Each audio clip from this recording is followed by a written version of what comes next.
Well, Mr. Boone, why don't we start? I know you were born in Savannah in 1939. Right.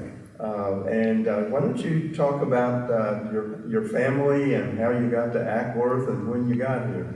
Okay, I'd be glad to do that. And by the way, my father was Mr. Boone. I'm Harry. Oh, okay. Okay. I like it that way. Okay. I was born in Savannah. We moved when I was 8 years old to Ackworth. Not to Ackworth, we moved to Smyrna.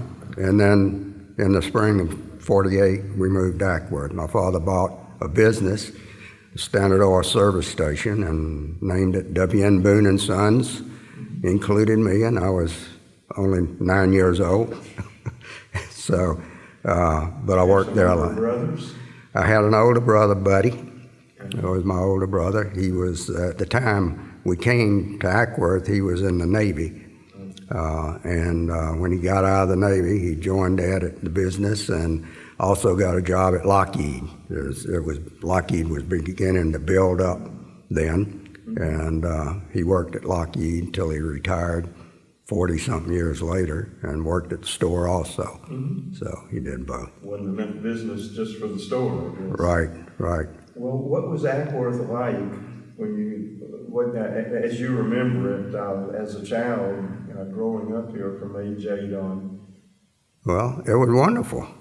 You know, I just could leave the house every morning and come back every night, and nobody bothered me. You know, it was a great place to grow up because it was safe, but yet at the same time, people in town were watching you. So, you know, if you stepped out of line, Daddy would know about it before you got home. So that could be that kind of thing. So there was a lot of playing ball in vacant lots, going fishing. Once Lake Ackworth was built, because that came in the early 50s sometime. And so it was just, it was a lot of fun, a lot of good memories. Camping out in front of the house at night, down on the bluff. Mm-hmm. We lived overlooking the lake, and so that was all fun. So, did you buy a property where the lake was going to go? No. We. Oh, you moved later? Yeah, no. We were living on a hill that overlooked Nation's Bottom, which is was a big cotton field before the lake covered it up. Okay, so we were there before the lake. But you were in the right place when they built the right. Yeah. Had a small house. The dam and created the lake. Yeah, had a small house. I should have looked it up, but I can't remember the name of the road. But it's perched right above the lake now, and it's down sort of behind Days Chevrolet. Well, what a great place to grow up. Yeah, it was. Had kept beagles in the backyard and hunted with them, and you know, that sort of thing. Where did you go to hunt? Just around? Right out the front door. Cross the dirt road and into the woods. Yeah. Well, talk about going to the lake. Did you spend your summers out on the water? Or? A lot of them. By the time the lake was there, I was older, so I was expected to work at the store. But that was off and on, and I could generally leave when I wanted to and come back when I wanted to. So, yeah, there was a lot. Had a little boat, and a lot of fishing on the lake with Jimmy Clark and some other guys. And so it was fun. Yeah. What kind of fish were in the lake? Bass and brim. A few crappie. What about the lake now? Can you still do any fishing out there?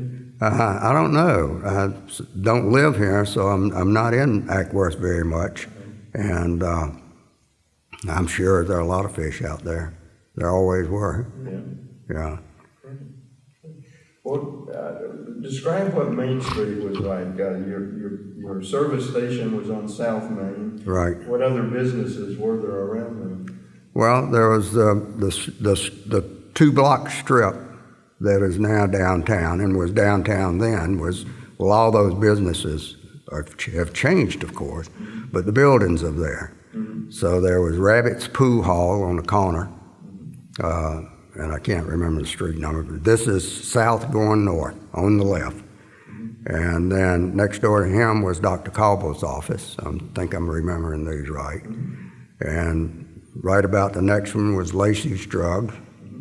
And then there was Eaton's department store, and maybe a little grocery store. And then Allen's 5 and 10 was where Henry's is now. And beyond that, I don't have a vision of that, but then near the end was I think it was Legion Theater. That's where the movie house was. Yeah. And then directly across the street from the movie house was the Ice House. And I think that was Mr. Ragsdale Ice House and Mr. Chandler's barbershop. And Mr. Chandler lived 2 doors from us. There were 3 houses on the road where we lived, and he lived in the house furthest away from us, so there was a house in between us. And backing up to that, going backwards, the manager of the Coates and Clark Mill lived between the Chandlers and the Boones, and there was nothing else out there. Those were the only houses all the way back to 41.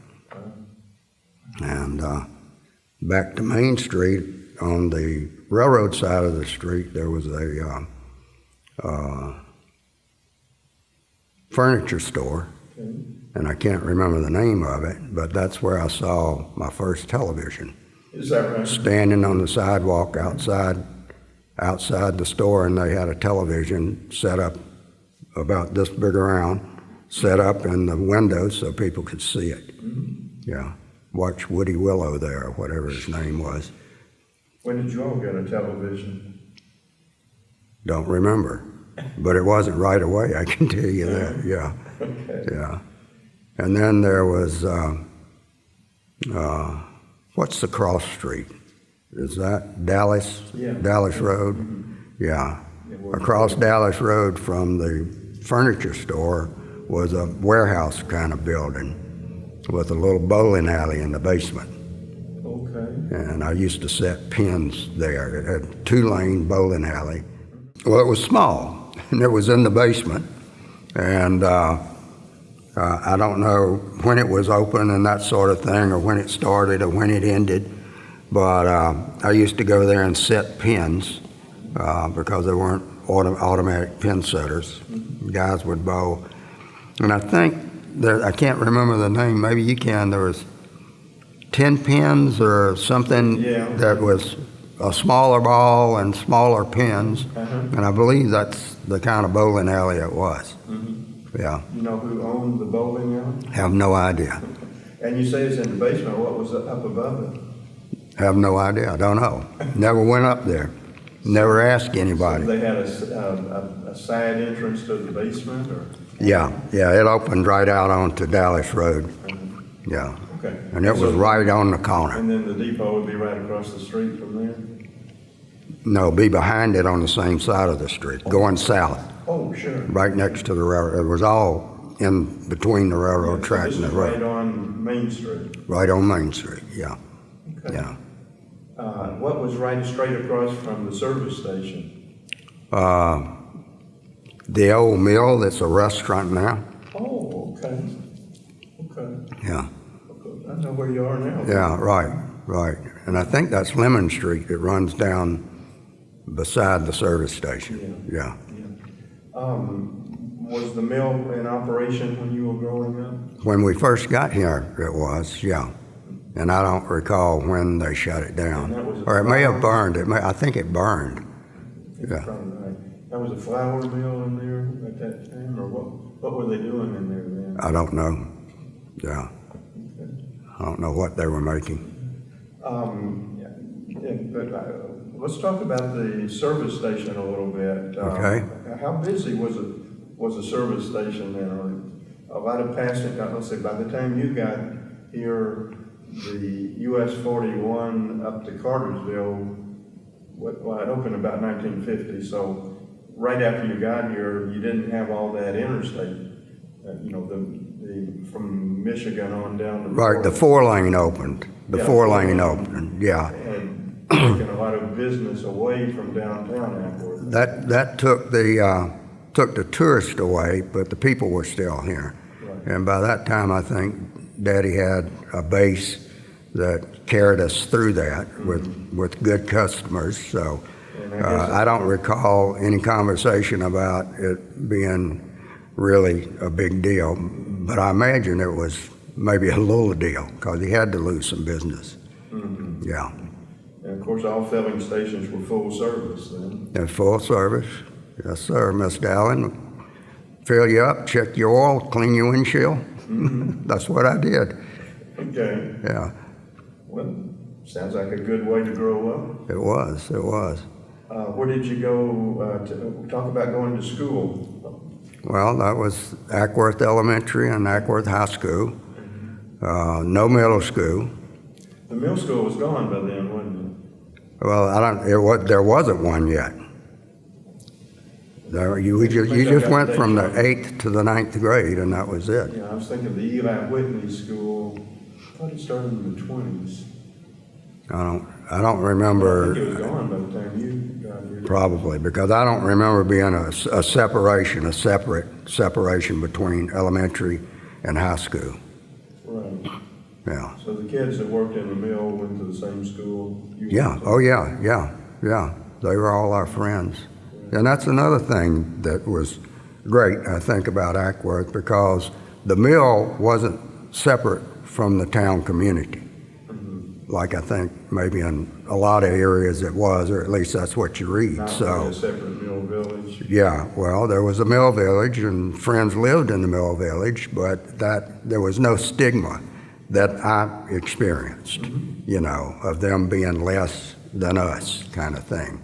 That's good. They were our buddies, and the families were friends, and went to the same churches and all that. So it was all a community. And when something big happened at the mill, like the annual barbecue, it was a city celebration, and the mill was putting it on. Well, you played ball down that way too. Played ball. They built the ball field. Played baseball and football there, and so yeah, it was a good situation. Yeah. So you went all the way through Ackworth School, I guess, but before North Cobb High School opened up. Yeah. I got here in 48, actually 47. No, you would have been. No, you were 9 years old. Yeah. So you would have been through school about 57. I graduated in 57. I think they went to North Cobb in 59 maybe. So. Yeah. So, and when we got here, when I first went to school, we were going to school in a Civil War era building that had been used as a hospital. I don't know if it was a Confederate hospital or a Union hospital, but one or the other. And our lunchroom was outside, was away from that building in a field kitchen from World War II. So it was just like it was somewhere else. If it had ever been used somewhere else, it could have been used anywhere in the world probably, but it was our lunchroom, and with tables, the swing out stools, and all that. So that was interesting. Have any memories of any of the teachers or principals or whatever? I have trouble with the names, and I haven't gone back and looked them up, but. Yeah, I thought I had really good teachers. I think it was Mrs. Kirk in the 7th grade, and she got me through the 7th grade. I don't know how she did that, but she did. So that was good. That was a tough year. When I went to the 4th and 5th grade in a Quonset hut that was set up, a World War II Quonset hut set up with a outside. There we had several of them, sort of like the trailers they have now. Quonset huts? Where we went to school, and they all had a big iron potbelly stove in the middle of the room. One room. That because they were building the new school at that time? No, they were just, that was school for the elementary school. The new school came later, yeah, after 57, I think. Oh. I don't remember building going on while we were there. We just transferred from the Quonset hut into the high school building. So, was Mr. Hayes principal while you were going? no, it's T.C. Cantrell, Cantrell. Okay. Mr. T.C., yeah. He was a principal. He was a good one. Was he? He was strict. He had a big old... in the principal's office? Not me, no sir. I'd heard that paddle too many times. The boys would go in there and seriously had a paddle laying on his desk. And you'd hear whop, whop, whop. And you'd know somebody's bottom was hurting. Yeah. I remember those days myself. Yeah. Did you have time to play sports, or did you have to work after school in the No, there was plenty of time for sports. That was, yeah, and that was good. I came late, and well, I'm 10 years younger than my brother, Buddy, and so yeah, so I'm like an only child really, and that was good because I think they were good and they were strict, but they were lenient at the same time. So I could do pretty much anything I wanted to, and so that was good. So you had 3 parents with Buddy being 10 years older. Yeah. Well, he was never really around. Well, that's right. Yeah. You said he was in the Navy. He was in the Navy, and then when he came home, he was working in 2 jobs. So, but he was a good guy.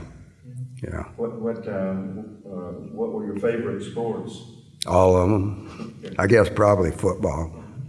Yeah. Did you have a good football team at Ackworth High School? We had a medium football team. We won games and we lost games. So.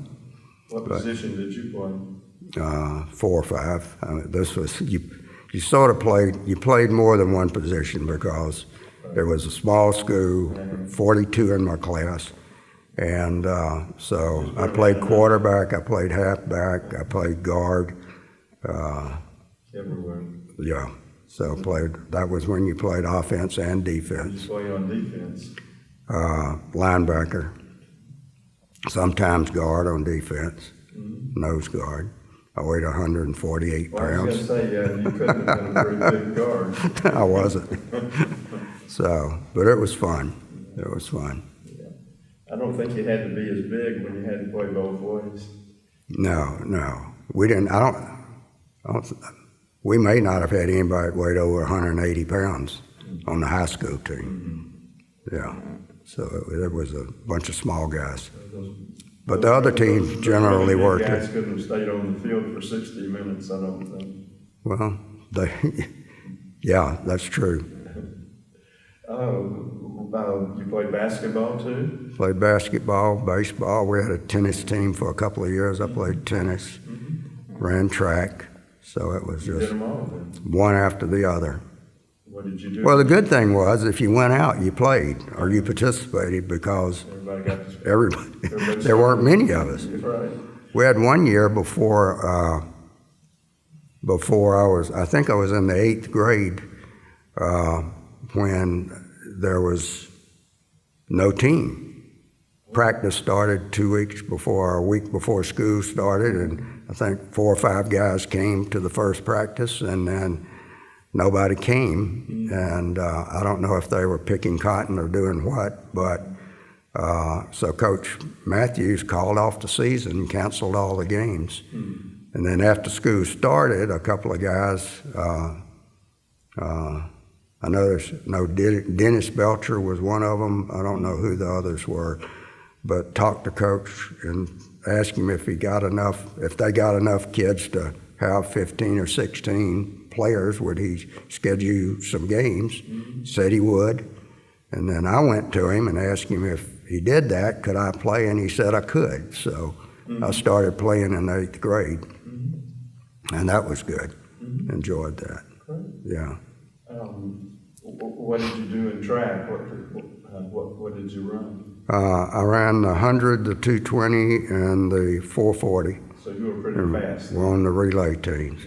I was fast, but I couldn't go very far. That's Yeah, I understand. I wore out in a hurry. Right. Yeah. Right. What about in baseball? What did you do? I was a catcher. Yeah. Yeah. That was, Catching's a tough position. well, you're in the game all the time, that's for sure. Get all those balls that get fouled back to you. Right, right. Okay, so you graduated from Ackworth High School in '57. Right. Is that when you went into the Navy? No. Well, that's when I joined. That's a story unto itself. Okay. I was accepted at the University of the South at Swanee, Tennessee, at Swanee, and thinking I was going to be able to go up there and play football and get a little financial assistance because they didn't have scholarships. And in July, I got a letter that said that I wasn't going to get any money, but they still wanted me to come. So I wasn't able to go. It's too expensive if they didn't have It was, any money. yes, it was too expensive for the folks. And so my cousin Lorraine was the registrar at Armstrong Junior College in Savannah. And so I called up Lorraine and said, I got a problem, and explained it to her. And she said, Harry, you're accepted to Armstrong Junior College. Now you come on down here and fill out the application. Okay. And so So I you went to Armstrong Armstrong in 1958 for a year. And then I transferred to Georgia Tech. Okay. Did you graduate from Georgia? I graduated from Georgia Tech. What did you major in? Industrial management. Okay. Yeah. I also was a walk-on for the football team. Is that right, at Georgia Tech? Coach Matthews knew one of the coaches, and he talked to the coach, Was that still Coach Robbie Carlin. Dodd? That was Coach Dodd, yeah. And so I practiced for a year, fall and spring and into the next fall, and had gotten to know the trainer a little bit. And in a conversation one day, he explained to me I wasn't ever going to get a scholarship. And I told him I was going to then have to go work somewhere. And he asked me to come work for him. So I was a trainer for the football team for 3 years. Well, how about that? And traveled with them, went everywhere they went. Basically got the same as a starting player.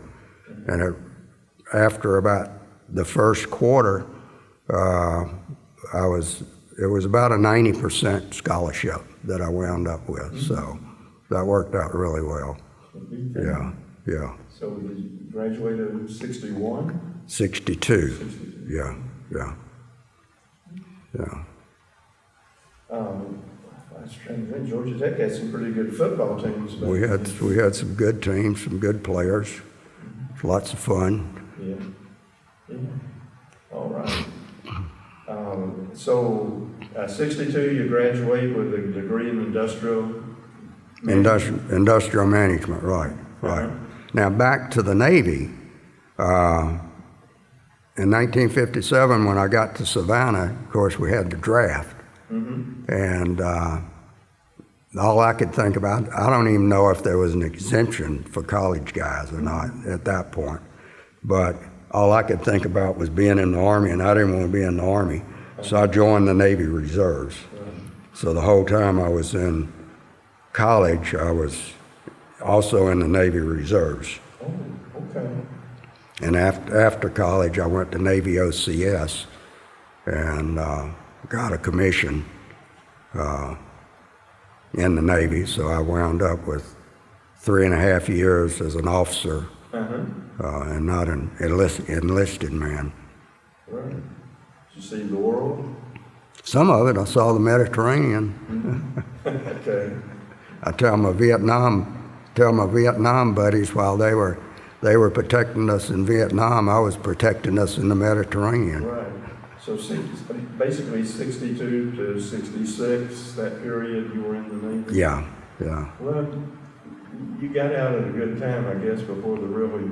I did. The big buildup was really starting, right? Right, yeah. My last duty station, I I was Assistant Force Supply Officer for the Mine Forces Atlantic Fleet. And every morning laying on my desk were the messages that came in from the minesweepers that were all over the world, all over the Atlantic and Mediterranean. And the first thing on the clipboard were messages saying who had been extended, which officer grade was being extended indefinitely, which meant that you weren't getting out. And I was supposed, this was the summer of '65, and I was supposed to get out in October of '65. And all summer, every Monday morning I sweated, or every morning sweated out what was going to be there. If my designator would be just extended, and it never was. So I walked away in October. Oh, October '65. Yeah, after 8 years, 8 years and 1 day. So you did your duty. Yeah. Okay, so fall of '65, you come back from the Navy, and did you go to work for Lockheed at that time? I did. I had a friend in Ackworth. I've lost his first name, Perry, and he worked at Lockheed and was a customer at the store. And so we talked, and he said, well, go fill out an application, and I'll talk to my boss, and let's see if we just can't get you in our department, which was industrial engineering department, or manufacturing engineering, I think, one of those. And so I got a job. That wound up in a job, and then after I had a job, I got 3 more job offers from Lockheed. Really? That was a big build-up for the C5. I was going to say that. Yeah. A lot of things going on. This A lot of kind stuff. of the peak of employment in Lockheed. There was, yeah. And C-141 still going on too. Yeah. And of course, And the C-130. and C-130. Yeah, we were building them all. And so what exactly was your job responsibility? I was in the manufacturing systems department, and we maintained a big manual that explained how the manufacturing operation worked. In other words, it was a guide for how things fit together and how parts got from one place to another and that sort of thing. And it was continually changing, so you were continually rewriting sections of it. And that's basically what I did. How long did you stay at Lockheed? I don't know, about, I think, 5 or 7 years Okay. until, Then by that time, Lockheed was really laying off a lot of people, wasn't it? I really don't recall. I left because I was tired of it and had another opportunity, so. Yeah. Well, I know the C-5 never made a profit for them. Well, it still had to be built. I know. It took people. I was there for the rollout and the first flight. I worked on those projects with Roy Simmons, who was a PR guy at Lockheed, and I was loaned to Roy by my department and did various things to help organize and, with the rollout and also with the first flight. Yeah, right. Yeah, So it had to be exciting. it was. Okay, so you get tired of Lockheed, and what do you do then? Well, I went to work with a friend who had started a building business, house building business, and that kind of got me started in that. And 6 or 9 months after we started together, I broke out on my own, and for several years built houses around Marietta. And Where were you living at that time? I was living in what is now Sandy Springs on Lake Forest Road. Okay. I haven't lived in Ackworth since high school, really. Okay. Yeah, so, and then after that, I got involved in the development business and spent 30 years developing subdivisions. So, Talk about that a little bit. Where were you developing your subdivisions?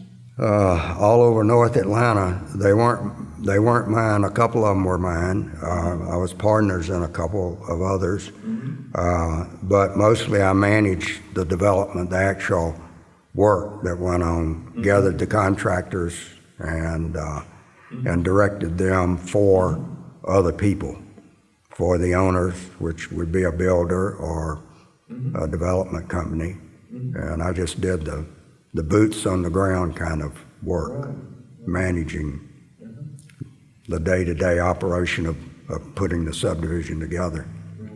Right. And so let's go back to Ackworth a little bit. Yeah. I noticed that one of the things you mentioned that you could talk about is the churches there. Tell me about that. Well, one. Or just one church. We were members of the First Baptist Church. Okay. And my father, going back to my parents, my father was a deacon at one time or another. He was also a city councilman about the time the lakes were started. Oh, okay. Yeah, so he was involved a little bit in that. And they tried to get him to run for mayor, and he wouldn't. So, but Smart man. that was he said that wasn't in his wheelhouse.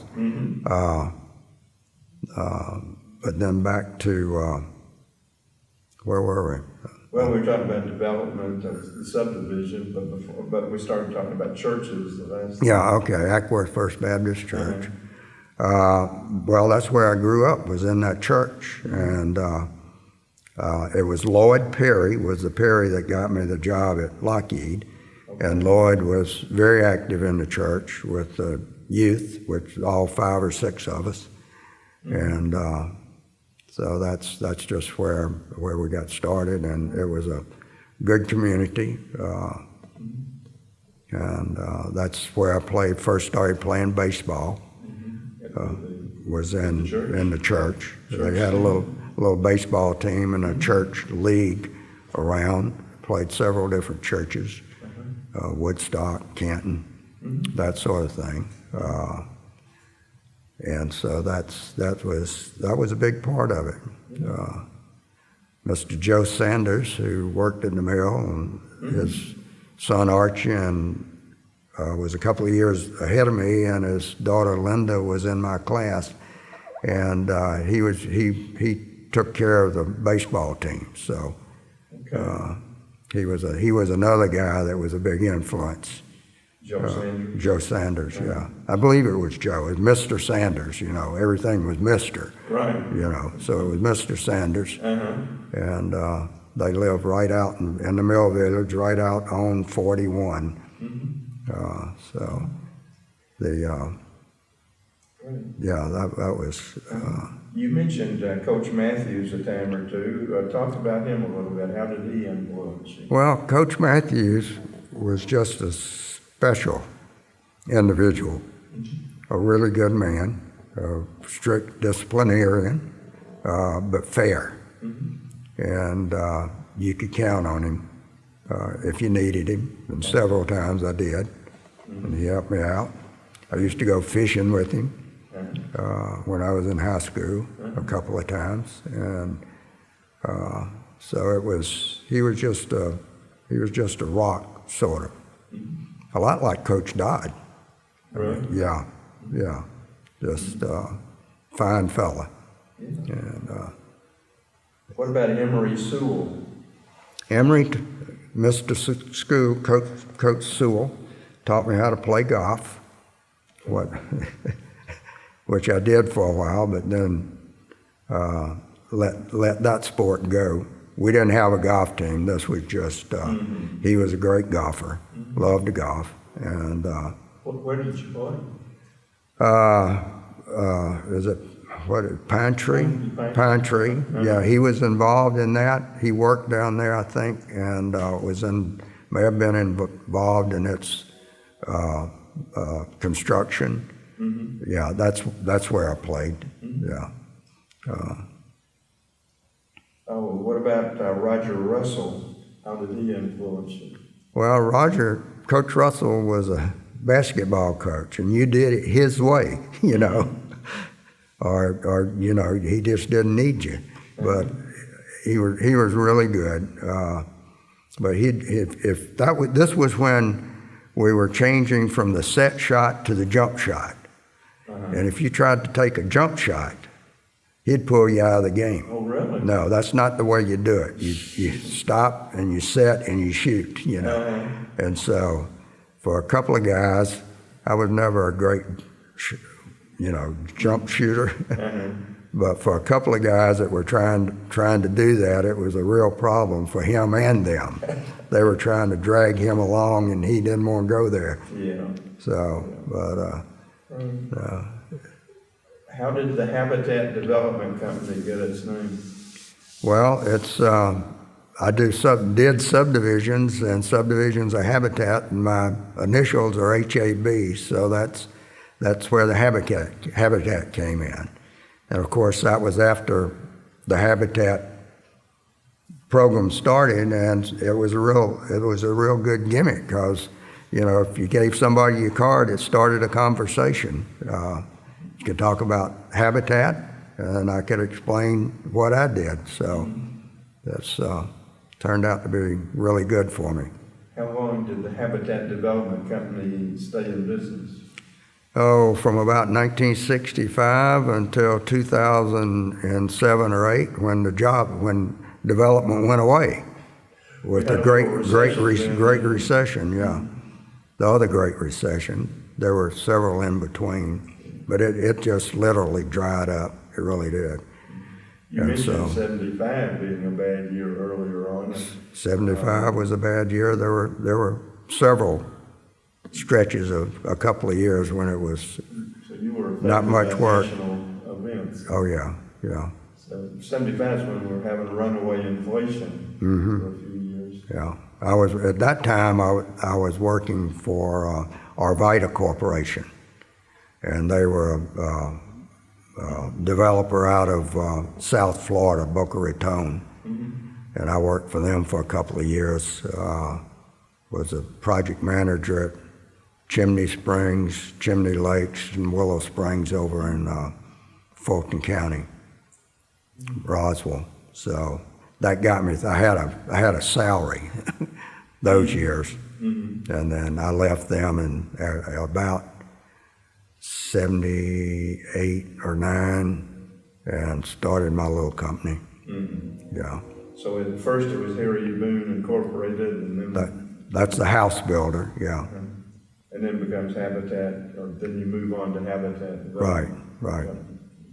Yeah. Well, the schools in Acworth must have prepared you pretty well, I guess, to go on to Georgia Tech and then have the career that you had. They did. It was great growing up here. And I love what's going on now. I can't believe this building we're sitting in. It's amazing. Community center. Yeah. And you got a good mayor, Mr. Tommy, and he's done a lot, and other people also. So. Well, what's your fondest memories of growing up? Oh, me. I don't know. I think it's really the community. It's a lot of stuff went on, but it was just a great place to grow up. I mean, fishing and hunting and kind of being on your own. So with lots of friends. You had mentioned earlier that there wasn't any class distinction between people in the mills and people in town, I guess. Right. Of course, schools were segregated when you went through. Did you have any black customers at the service station, or did you have much contact with the black community in Acworth? My contact with the black community in Acworth was through our maid. We had a maid, Eleanor, and I can't remember his name, but a fellow that worked at one of the guys that worked at the station. And then On Saturdays and Sunday, the area below the gym at the high school, there on Dallas Street, that flat area we call the flats, and on Saturdays and Sundays, there would be black and white. There would be the black guys would come over, and we would choose up, and we would play tag football. Okay. And that was, basically that was all the interaction I had with the black community. Yeah. Yeah. Yeah, it's pretty much totally segregated. It's amazing how we didn't really think about some things Well, when it was normal. Right. Well, I can tell you, Coach Matthews didn't understand it because he would have loved to have had some of those boys come play, guys, come play for him. You know, I might not have had a job if, and that would have, I would have been the manager. Let me back up one step. Okay. What Ackworth did have was a baseball team. Has anybody talked about the baseball team? Well, a little bit, but not a lot. Why don't you talk about it? Well, it was, at that time, every small town that had a mill, and most of them had a mill, had a baseball team, an amateur baseball team. There was a league, and Ackworth had a baseball team. And I was a bat boy for a couple of years. And it was really fun. And that's why the baseball, that was down at Coates and Clark, that was first a baseball field before it was ever a football field. And so they built that facility with a stadium and everything, and we had a baseball team and had some great players with names like Hootie Pole and Bill Casey, who was a home run guy. He'd knock a ball over the fence every game, it seemed like. And Red Chilton and the guy that owned Stuckey's or ran Stuckey's, and a little bitty guy, played shortstop. I can't remember his name, but yeah, it was really something. The guy that owned Stuckey's played? No, the manager of the Stuckey's store in Ackworth. The manager of Stuckey's was on the ball team. Was on the ball team, yeah. So it was, it was Mill Village guys and people from town, all played. If you could play baseball and you were pretty good, you played, yeah. Did you ever play for them? Or No, that was, this is when I was in elementary school. So that was, and by the time I was in high school, I think it was, they didn't have a league anymore, yeah. Did you travel with them when they went to other towns? I did, some, not all of them. Sometimes somebody would put me in a car and take me with them. Yeah. So, and that was great. That was another community builder. Were they a good team? I have no idea. As far as I was concerned, they were good. Yeah.